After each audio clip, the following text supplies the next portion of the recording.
So it's anger that inspired art here, let's say. More than just anger, more than anything, question.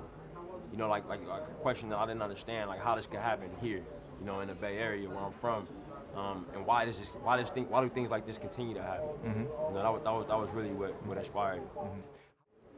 The real life situation as it is right now in the United States, is it getting better? Because this police brutality that is incredibly awful, do we see an evolution in that? Do stories like this, fight the injustice of that, and do things get better in the United States, or do you still deal with that in a very, very hard way right now? Well, it's definitely a truth, but it's not the prevailing mentality of all law enforcement officers.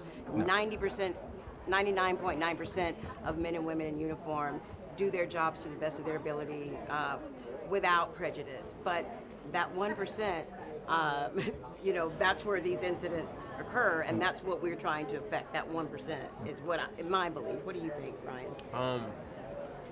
More than anything, urban violence, is something that plagues urban communities in America.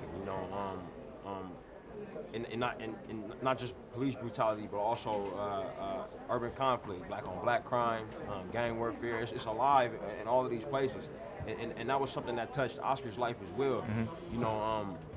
The altercation on the train was included in that, and how the police came and handled it was included in that. And I think that all of these things are truths and realities that we still deal with in this country. And I think that it's something that's dealt with in all countries. One of my favorite films is La Haine, which is a French film that deals with the same thing. Thousands of miles away. And I think any place where you have human beings dealing with other human beings, and it's a us versus them mentality. Whether that us is law enforcement and then them is people who they see as criminals, whether that the us is one gang and the them is another gang, whether that us is one religion and the them is another religion.